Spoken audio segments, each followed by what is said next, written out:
After exploring the depths of Hinduism at the super ancient Vishnu temple, we now turn towards Buddhism, as we prepare to embrace its teachings and practices for our pilgrimage to Mount Kailash. In this serene natural landscape, about 40 kilometers southeast of Kathmandu, lies the magnificent Namo Buddha Monastery.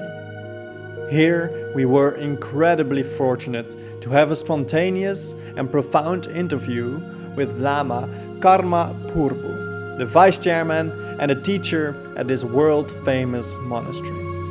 This interview is a treasure trove for modern seekers, offering wisdom straight from an established spiritual leader, a refreshing contrast to the countless New Age voices online.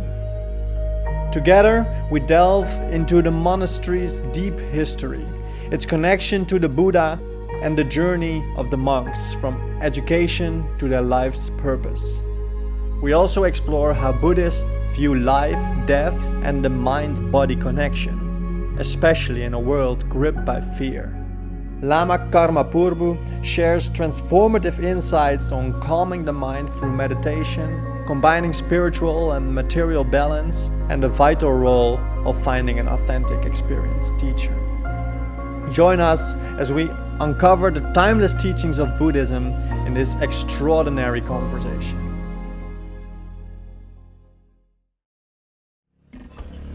It's gorgeous. If there's one place we can learn about Buddhism, it's here. Oh wow, look at that view.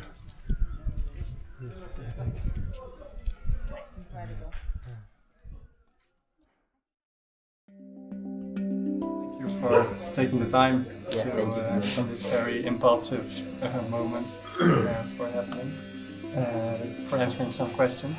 Because we just arrived here and we are very impressed with the place. And maybe you could introduce yourself and also tell a bit more about this place and what's so special about it. Okay, so my name is Karma Purbu, and so I became monk in the year 1994. Since then I began my studies in Buddhism. Then I graduated in 2005. Then 2006 to 2013 I did as a teacher in the school here at Namo Buddha.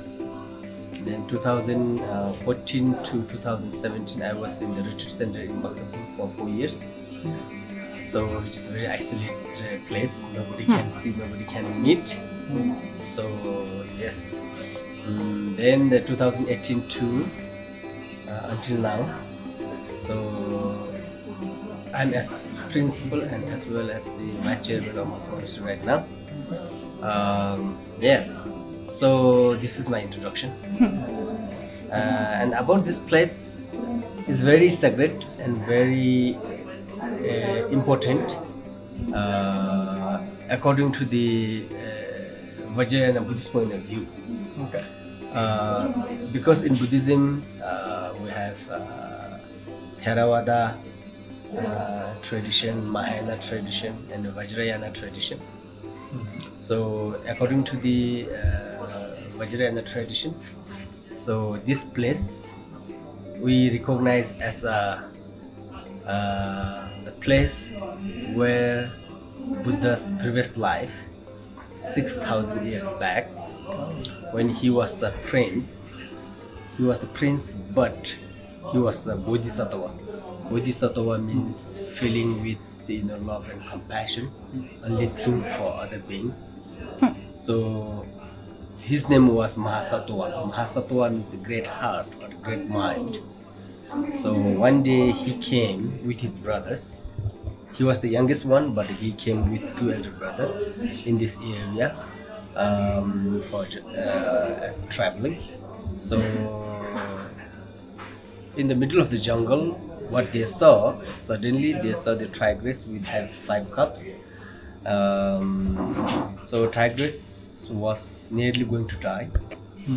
because of not getting any flesh, and she was so weak, and even she could not, milking, or she couldn't feeding to the cubs. So then the youngest brother thought, he asked to his elder brother, so what is happening here? What's going on here? Who can save? Then the two elder brothers replied, nobody can save her life because she needs flesh, and nobody in this world, to sacrifice the body, So, and she cannot get up, and she's too weak. So because of that reason, she's going to die. But the youngest brother, Mahasato, great mind, so he recalled in his mind from the beginningless point. We have lots of lives, we have taken lots of lives, and our life just spoiled. It was meaningless. Our body just left, or we have a death, due to sickness, due to aging, due to a disaster, or on the fire, on the earth, on the landslide, on the water, so in that way we just spoil our life, and this body is meaningless in that point. But today, if I sacrifice my body to the tigers and cubs in order to rescue their life, in order to save their lives, then this body, which is a combination of 5 elements, so if I make generosity to them, so my life, my body makes meaningful life. So he thought in that way. Then they returned, and again the youngest brother said, okay, you two brothers just wait here, I'm going to see the tigress once, then I'll come back. But he pretended in that way, and he went there, and he just broke the branches, and he cut his hand and take out the blood, and just give it to the tigress to lick it. Then slowly the tigress get strength, and in that way tigress ate all his body. So, and she got the strength, energy, then in that way she able to save the cubs. Then the two brothers waited, and he did not come. Then two brothers again came to see the same place, but there's only a trace of the blood and nothing, and some bones only. So, and they fainted, they cried, and they informed their parents, king and queen. But they collected the bones and everything, and in the middle of the jungle down Namabuddha stupa, and we believe that the bones or the relics of that great Mahasatwa, or the great heart, his bones and relics is inside the stupa. But before it was not as a stupa, but it was the pond, but they just put it there, and later on, then slowly, the people from India, people from Tibet, just built as a stupa, and to protect the relics inside the pond. So this is what we believe. Because of that reason, then this place is very sacred and pilgrimage area in Vajrayana Buddhist tradition. And having that point, having that concept, then my teacher, Venerable Thangu Rinpoche, started to build monastery, schools, Buddhist college, and clinic, and book publications and art center, everything in this area at Namabuddha. Due to this place is very sacred and pilgrimage area, and this place is connected to the Buddha Shakyamuni's previous life. Okay. So this is the place where Mahasato, a great mind, completed his perfection of generosity.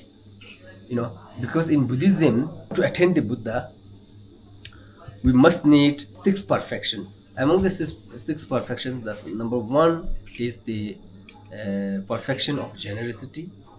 Number 2 is perfection of discipline. Number 3 is perfection of tolerance. Number 4 is perfection of diligence, effort. And number 5 is the perfections of the concentration or the meditation.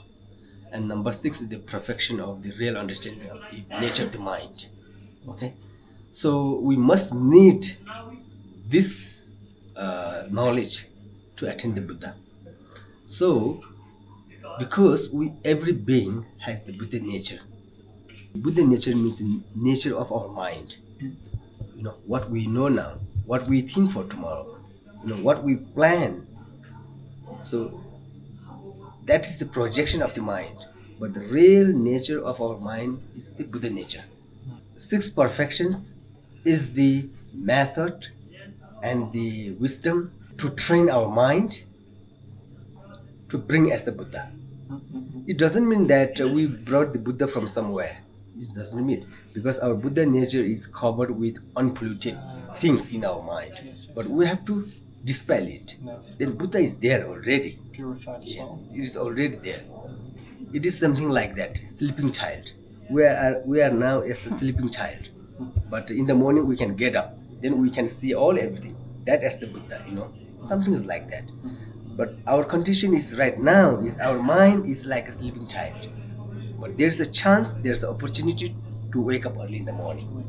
Yeah. But to wake up, then we need many conditions. You know, we need a time, we need alarm, we need our parents, you know, something. So that is something as the 6 perfections. It's something like that. So because of that generosity, then after 1,000 years, he able to born in Lumbini in Nepal. Then he again born as a prince in Lumbini. Okay, no. Okay, again Lumbini. Mm-hmm. Then sometimes people are just they have a drought. So Buddha born in Lumbini, then he passed away in India. But how he passed away here is something that kind of doubt. But here is the previous life, okay, in his previous life. So this is the place where he able to complete his first generosity, perfection of the generosity. Okay. So perfection means, here we add the word perfection, but in English how we consider, I'm not sure, but in Tibetan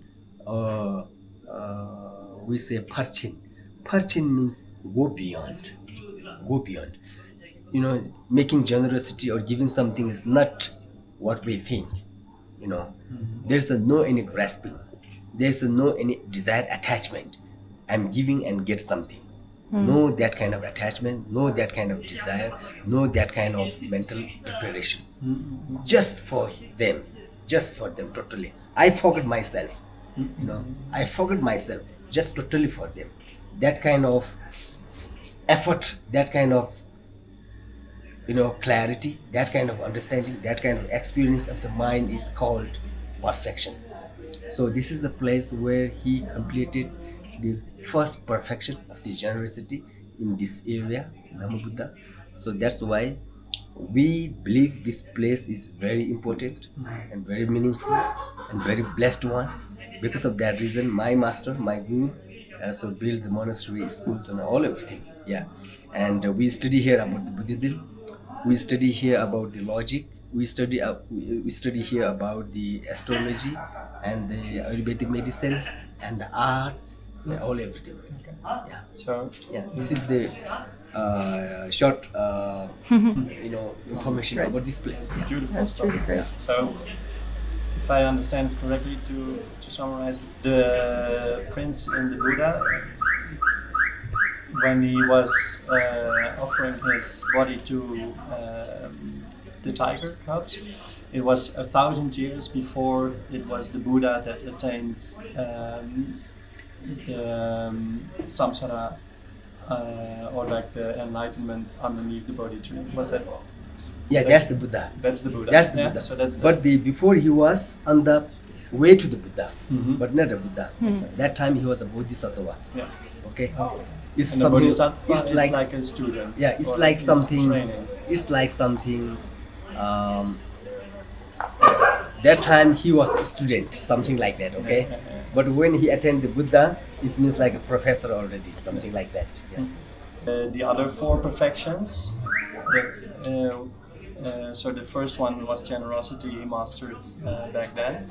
The other four, did he master them over other lives?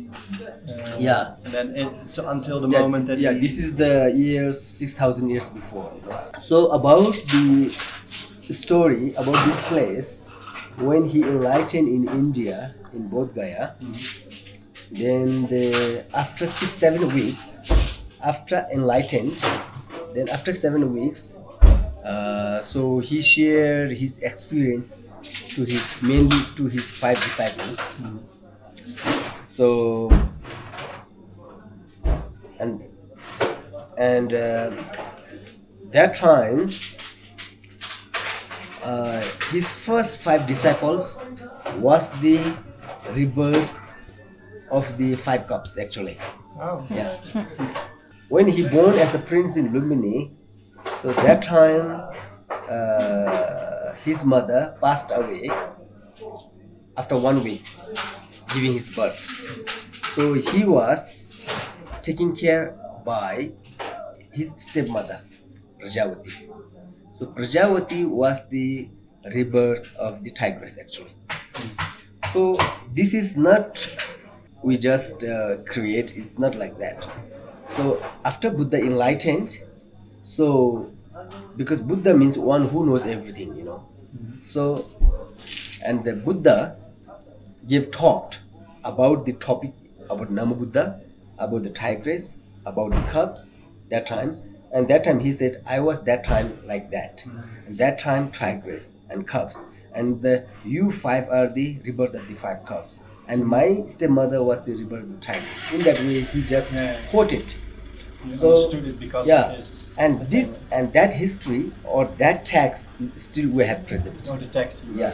So there's a text called the Sutra, you know, Takmushi Vido. The Sutra called Tigress. Yeah. We have a text which is quoted by the Buddha, Sutra called Tigress. So in that text, so we can get all. Okay. Wow. It adds so much to the experience when you are somewhere that you understand the context of it. Like now, the importance of being here makes it feel so much more meaningful. Thank you for that. It's really a beautiful gift. But I would love to hear more about the monastery that's run as a school and how you can enter a school like this. What does the daily life look like? When are you graduated, if that's the right word to use? How does that look like, the process? But here we have a school, but that school runs according to the monastic rule, okay, not the government rule. And here we have more philosophical subjects. You know, we have more subjects of love and compassion. And at the same time, then we have subjects, English subject, mathematics, computer, Nepali, all everything. But that's the secondary. Okay. And main subject is about philosophy, Buddhist philosophy. You know, according to the level understanding of the students. So and they study. Then after that, after 6 years, then they go to the junior level in the Buddhist college. Okay. And but when we study in the school, in Mangaldeep school, then after that monastic education, then Buddhist philosophy, you know, like a college education, it takes 21 years to complete, to graduate. 21 years. Yes. So, and the system, the monastic education system is not new. This monastic education system is, you know, it has that kind of system in the 6th century in India. So, in 6th century in India, after the Buddha passed away, after 500 years after, there's a Nalanda University, Buddhist Nalanda University in India, in UP now. Right now it is in UP. So that was in the 6th century. So that time, Now we say like bachelor, master, then the PhD, something, But that time in India, right now also in our monastic education certificate level, same as like that. But that time, 6th century, like Shastri. Shastri is a bachelor or something, Shastri. Then Acharya is a master. Then Upadhyaya is like a professor or something. PhD. Yeah. But now in Tibetan here we say Lobön, the Kempo, or some in that way. It is going until right now. But our certificate is not, will not accept in this world because it is not approved by the government. Oh. Okay. But our main goal is, the monastic goal is not as for the certificate, our aim is not to get the pieces of paper. The monastic education system is bring change in your mind, make it purify, and get the experience, of the life, of the mind. Try to know the nature. Try to know the nature of the mind. That understanding, that awareness, that experience is the real certificate in your life. So the external piece of certificate, if the government give us also is okay, not they accept also is okay.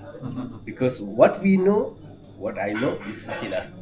So that's why actually the certificate is not approved by government. But anyway, for the memory, for who completed in the monastic education, in that way, our master, give this certificate, having the name of the monastery, not a government. But our certificate is more acceptance in the Western society, actually. Yeah, actually. But the certificate is not important in the monastic point of view. But anyway, what I'm going to say is, since 6th century, the education system, what kind of system that time, it is still preserved in the monastic education. So Nalanda University is the first university in the world, actually. So Buddhism education is not new, actually. So in the history, 6th century, that time students used to come all over the world, from China, from Tibet, from Nepal. That time India is like one big one, not now like a Pakistan, like a Bangladesh, not like that. That time, and the people used to come from the Cambodia, Japan, Russia, Greece. In the history, that time in Nalanda University, 30,000 students. 30,000 students. But later on, in 11th century, because of the political situations, it destroyed everything. So, and not only the Nalanda University, after Nalanda University, there is a Bikramshila University. It is right now in the Bangladesh. And we have Takshashila University. It is now in the Pakistan. But now that university is not running, but just as it's a whole heritage. In Buddhism, we believe that when you destroy here, it is spread in 10 directions. So Nalanda University destroyed, but what happened? It spread Sri Lanka, Burma, Tibet, China, everything, because they run away, and what they learn and what they practice, what they train there, they spread in their own country, So that old ancient system is preserved also in all those other places. And that time, Nalanda University, so huge library. And in the history, it tells that because the library was burning, the fire. So it took 6 months to complete to finish the fire or the burnt. 6 months, It means because that time in that university study about the Buddhism, Buddhism science, Buddhism logic, astrology, all everything. So even in the Buddhism also three levels. What I said, like Theravada tradition, Mahayana tradition, Vajrayana tradition, everything is.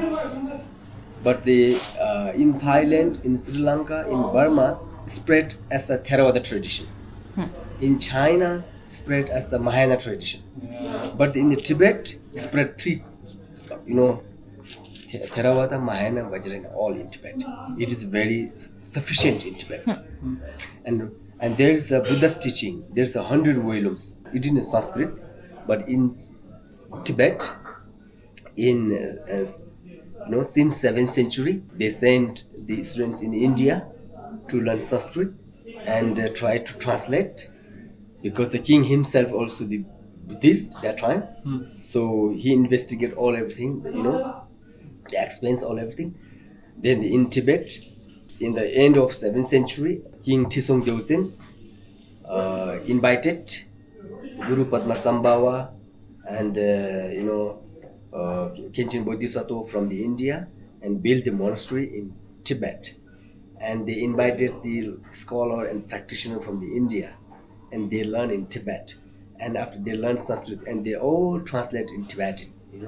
Now we can get all the scriptures, all the texts in Tibetan. But now what is happening? In Sanskrit all lost, all everything. But these days what is happening? From Tibetan to Sanskrit, they are translating. Yeah. But people are saying Sanskrit is the death language right now. But the Sanskrit plays a very important role. Yeah, very important role. Because what we translate in English, even there's no enough word. Not developed. Not developed. And when we translate also, no delicious, no taste. When we read, no taste. Something's empty.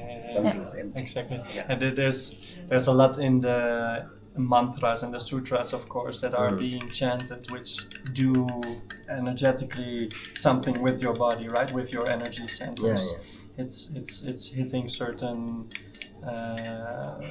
frequencies. Like it talks to our energy in our body. I believe that as well, and that's indeed not there in English anymore. And once the monks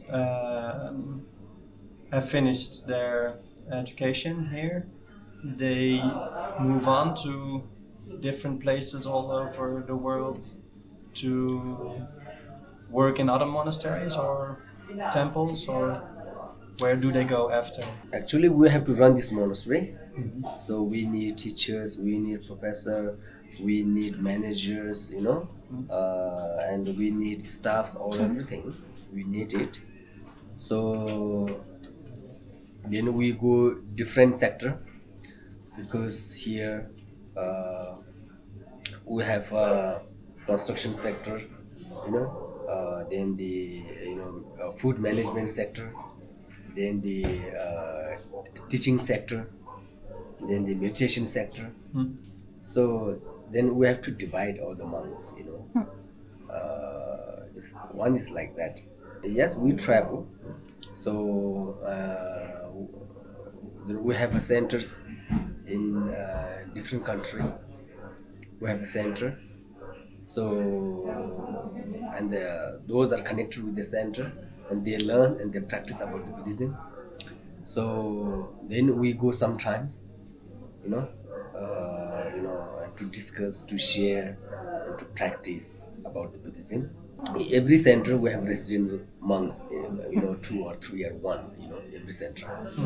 It is in Europe and America and Asian countries. So, but most of the time, most of the monks are in India and Nepal. So one of our monasteries in India, in Saranath, Varanasi. So we the monks study here for 6 months in the summer season, and the winter season again 5 months in India. We shift, every 6 months and 5 months, because in the summer season it's very hot, so it's so disturbed for study. So that's why we come here. But in the monastery which is in the Saranath, only for study. That monastery only for study. We don't have a many department. But here at Namabuddha we have a department, clinic department, astrology department, medical department, and retreat department, and the college department. Many department here, but there's only one department. So then, they spend their lives in the monastery mainly. But sometimes, then, if they want to leave the monk, also is okay. So they have to get the permission. Then they are going to disrobe, the dress. Then they can go, and then they can do their own work, actually. So it is not like you have to spend your whole life here. So it means, because Buddhism is related to the mind, not a dress, not a physical structure. So that's why what you learn here, you come by yourself and you can go by yourself. Okay, if you want to spend your whole life here, it's also welcome. But if you want to go somewhere, and if you want to do something by yourselves, like to benefit others, or to build schools or give education, and in that way, having our own aim, then we can go. Okay. And then next to the teaching or whatever you end up doing, maybe differently from the monk life, everybody has the practice of meditation and purifying the soul, right? That's part of the life as well. Because I want to kind of like move a little bit more to the philosophy of what the monks are trying to attain through their practice and through the knowledge that they have. Like what are they aiming to achieve for themselves or for the world? So there are many types of aim, purpose, I think. Mainly the monks and nuns, the practitioners, the first aim is able to know who am I. Because we're saying like, I want this, I don't want this, and me and my, our life is spent in that way. But precisely when we examine, we are not able to know the nature of the I, actually. We are saying I and my, and sometimes we point out my body, So, which is I? My body is I, or my mind is I? Consciousness? Yeah. If we say my body is I, then which parts of our body is the I? Then it refers mine is not I. But we are saying my body. When we are saying my body means, and we are thinking I is somewhere and empowering the body, my body, isn't it? So that's why it is running here and there. So we cannot grab the I, actually. So in Buddhist point of view, our main and real aim is try to know the nature of the I. If we're not able to try to know the nature of the I, then always we have a suffering, actually. Because of the concept of the I, it generates our anger, desire, attachment, and ignorance, and jealousy, and everything. Because of the I. Because if you say something to me in a good way, I'll be so happy or so arrogant. Okay. Then if you say something, negative things to me, I get angry. Because I have a grasping to the I. Yeah. Because You see yourself as we separate. think is I is solid somewhere. We think in that way, but we never examine something. So the real aim is try to know the nature of the I. Then in that way we can, how much we examine in that point, that much we can able to reduce our desire, attachment, anger, and ignorance. And how much we able to reduce it, and love and compassion and real understanding will be arise. And that is the seed of the happiness and seed of the love and compassion. So this will bring you, unless when the death comes. Okay, death comes, welcome my death, because our mind has that kind of energy. Okay, because if we don't have any training, any experience, we fear about the death. But in our life, we can pretend to everyone. We can pretend to everything. We can do like a hypocrisy. We can tell a lie. Whatever we can do it. We can just delude the people.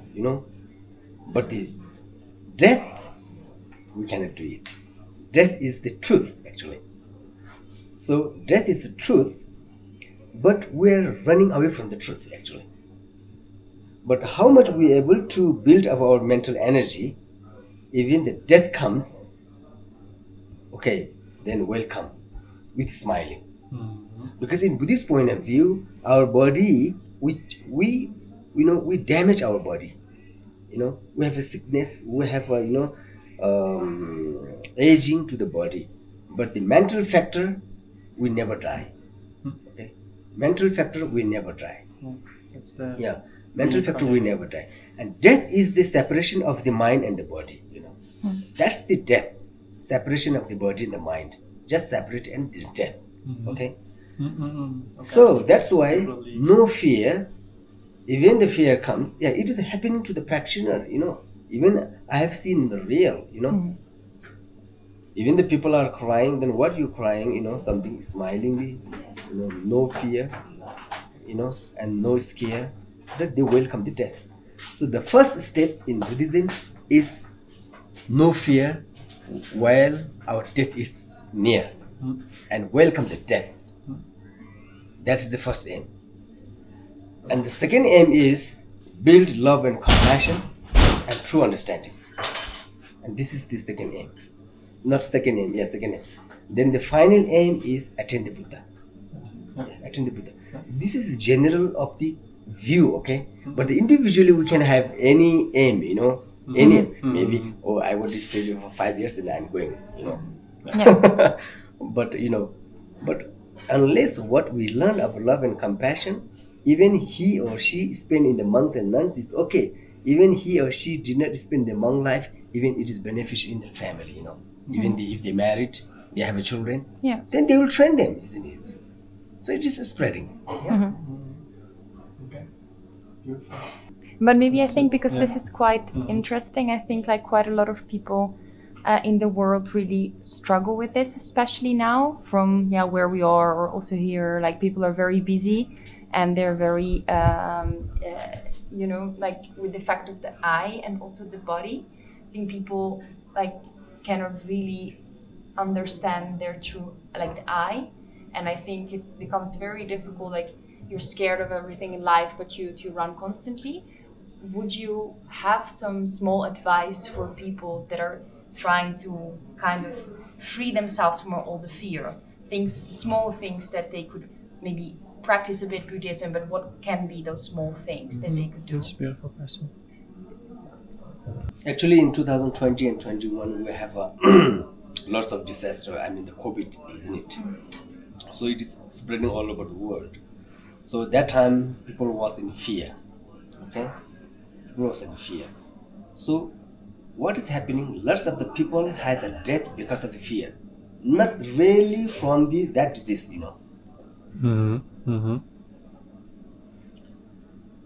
So what is happening? Yes, he or she has a COVID already. Yeah. But what is doing that time? Oh, I have COVID. I'm going to die. I'm going to die. My family is going to die. What to do? What not to do? Newspaper, television, news, everywhere. Death. So whole night, whole day circulate in the mind. That's suffering. So that suffering attack or damage our immune system of the mind. So we get so weak. When we get so weak, then that COVID able to attack. So we have lots of death from the fear. So even I had also COVID in 2021, not the 20 to 21. But I have a little bit problem when I was coughing. Otherwise, yeah, just read the books and meditation. I did some calligraphy. I read the books and sleep. I mean, so peaceful. No go here and no go here, there. So peaceful. And in my mind, I'm not sure. Oh, definitely, I'm not going to die. Definitely, I'm not going to die. That kind of energy it comes. Then, yes, in the morning, I meditate. Then after that, I have a timetable, read the books about the emptiness, about the nature. Then the daytime calligraphy. Then the afternoon, again read a little bit about books about emptiness, about the compassion. Then at evening, just communicate with the family,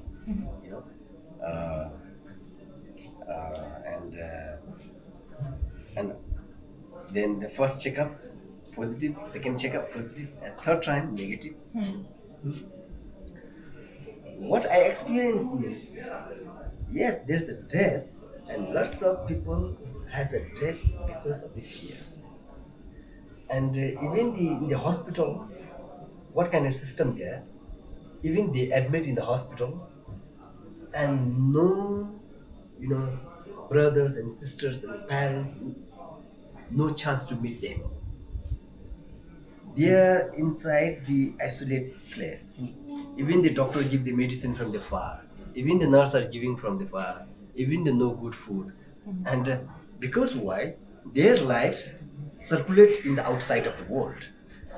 And they don't have something sort of the mental training, what to do inside. Always my business, my company, my family, my financial this and that and planning everything. And always having communicating with the friends, go away, traveling like that. And they are in the trap inside the hospital, inside the isolated area. Then they have nothing to do. Even they can get some pieces of the medicine, some tablets and there's some food. Even they don't have good food also, I think so. And they are giving just from the far, and they have a mental torture. Then day and night, maybe I'm going to die, maybe. Because we need the people, surrounding us. We need to communicate, to encourage them. We need someone actually, but they are lonely. See, in the hospital, numbers of people they died in the hospital. Yeah, and even in the hospital, what did the people cannot touch?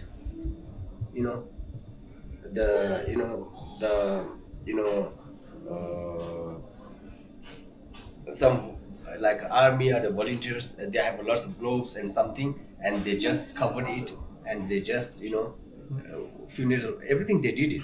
Even the family members not able to touch and see. So this is what I think. This is so wrong. This is what I think.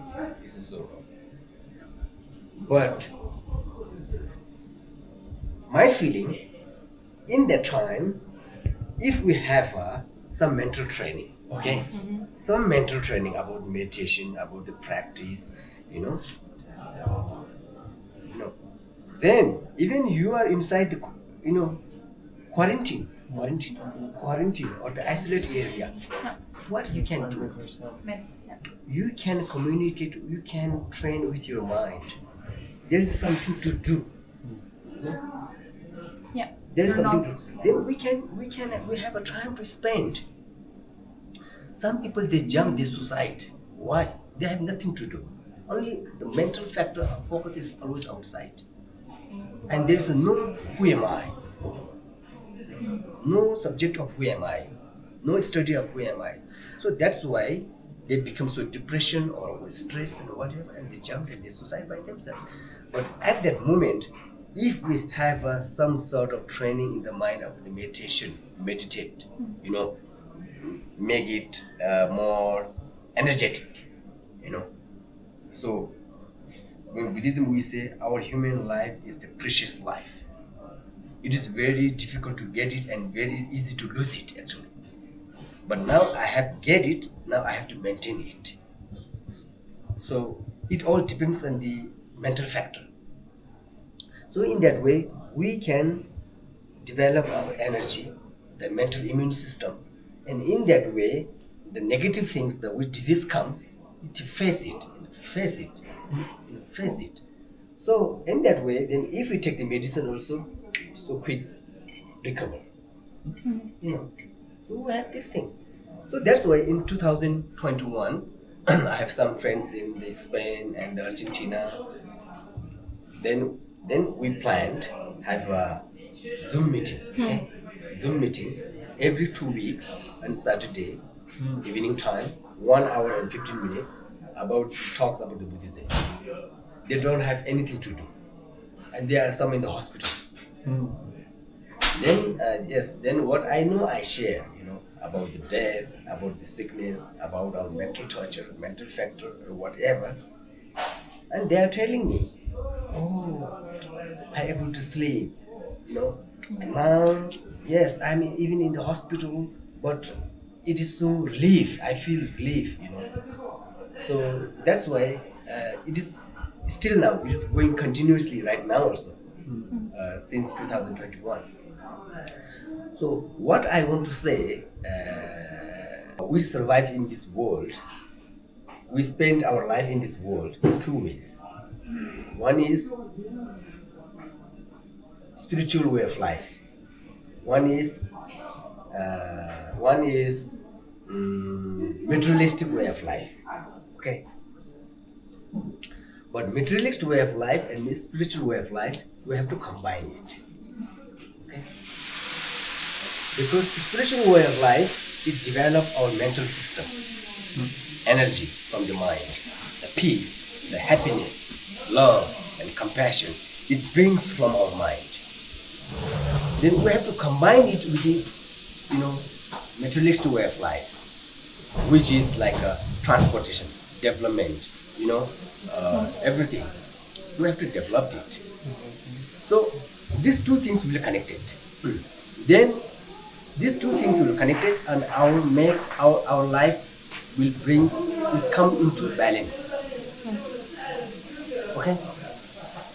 But what's the difference is, if only we have a materialistic way of life, then we don't have a mental energy of the love and compassion and true nature of the understanding who am I. Even if we have lots of property and wealth, yes, we have facilities, we have a temporary pleasure, and then we have a comfort zone. Yeah, we can have it, but there's no real piece of happiness and satisfaction in the mind. Because why? Because I'm not able to know who am I, and I don't have an energy of the mind, and I lose it. That's why I feel something empty and no satisfaction. I have everything, but I'm not happy. It comes like that. But what our mind thinks? Oh, peace is there, happiness is in the world, property in the world. We think and we go and we struggle on it. But in the Buddhist point of view, in the real understanding, the happiness and peace is not there. The happiness and peace is not there. There is only comfort zone and facilities. You know, it support our life, but not peace and not happiness. But we have to grow our peace and happiness through the training of our mind. Then when these two things will be connected, then we have a good life. Yeah. But if the practitioner, even they have mental energy, love and compassion, everything, but they don't have external materialist things, but they are happy. Even they have no good dress, no good clothes, but they have a smiling in the face, because they have a full of joy in the mind. Even they don't have external material things, but only those have external material things, everything. Yes, they look fit, neat, tidy, everything, private jet, yes, bank balance, everything. but lots of circulating the mind day and night. Externally they have everything, but internally lost everything. Yeah. So that's why if we able to make it balance from the both sides, and that's good. So to bring that kind of energy from the mental sector, what we have to do then actually just reading the books, just searching the Google is not enough actually. We must have to find out the experience, authentic teacher actually. People are saying, I read these books, that books, these books. This is same as what we study in the university. So just the empty word. Because experienced teacher and authentic teacher, what you ask, and he or she will know how to tackle with it, how to tackle with it. From the Google and these things, if I have lots of questions, no answer. Then the authentic teacher will lead you step by step. Okay? Meditate 5 minutes in the morning. Okay? Then meditate if you have a time. Actually, in the months, we have to meditate in the retreat center. We have to meditate 8 hours in the day. But in the world, we have to, if we have a time, 15 minutes is okay. In the morning, 5 minutes meditation before going to your job. Daytime 5 minutes. Before going to bed 5 minutes. Per day 15 minutes is okay. Or the 10 minutes is okay. Daytime you forget it. Because why? Meditation system will calm your mind actually. Okay? How much we able to calm our mind, and that much expressions, that much glow in your face, in your speech actually.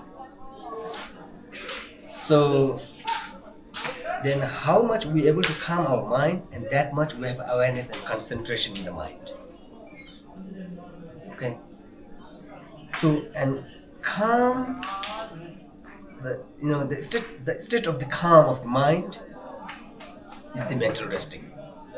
Okay. Mental resting we can bring only from the meditation. Okay. And if we have a mental resting, then physically resting is automatically. Okay. For example, because in the COVID time, there's lots of pain, for example, okay. First of all, I have a fever, for example. I have a cough. Okay. Then the doctor will examine, you have a COVID. As soon as we hear the name COVID, it attacks the mind. And for example, your pain is like 20%. But when it attacks the mind, it grows 60%, then it becomes 80%. Because mind plays that kind of role. It's so strong. It's so wonderful. It's so strong in positive way also. It's so strong in negative way also. The mind is that kind of nature the mind has. Then actually 20% pain, as soon as we heard COVID, then they circulate lots of things, then it grow. It multiply, and 80% of pain, then have a death. Similarly, then in this world, we are searching for only the physical resting. We go, we watch television, news, and traveling, sit on the sofa set. These all things are like swimming, and these things all are like physical resting actually. But whenever we try to search for peace and happiness, but we are doing these things, only we have a physical resting. But mentally, there's something is empty because we don't have a mental resting. So mental resting we have to get from the meditation. So anyone in this world, we have to combine with materialistic way of life and spiritual way of life. We have to combine it. We have to connect it. Then when we connect it, and there's the physical resting also, and there's the mental resting also. Okay, it's something like a 2 + 2 4, something like that. Then I think our life will be meaningful. This is what I think. Yeah. Thank you. Thanks. Yeah, I think that's a beautiful note to to finish on. It was really lovely to see how you really start to live up and be passionate about this, teaching this. Thank you. You can see you're a great teacher. My English is not that much good. It is. But your energy conveys is a really lot, good, so yeah. it's Thank you so much. yeah. I don't want to take too much of your time either. I feel it's extremely nice for us to have had this opportunity to spend the night with you and have this amazing conversation. Yeah, I think that's a good point to finish it up. Yeah, thank you. Thank you very Thank you for much. your question. Thank you for your question. Priceless. Thank you very much. Yes, I got opportunity to share something. Yeah. Yeah. Thank you so much. Okay. Thank you. What is it? Thank you so much. It's like a gift, or? Okay, so our tradition. Yeah. Yeah, I'll just do like this, do like this. Okay. It's for Yeah. Yeah. Oh, Thank yeah. you so much. Thank you. you. Yeah. Thank you so much for your time. यो खासरी पैसा नराखेको हुन्छ हजुर हजुर तपाईँहरूले यो पैसा नराखेको हुन्छ अनि अन्त हस्ना कुरा okay thank you thank you धन्यवाद Join the Yours to Source email course today, subscribe to my mailing list, and ensure you never miss a step on this journey of spiritual growth. Your path to aligning with Source and discovering how it wants to express itself through you begins here.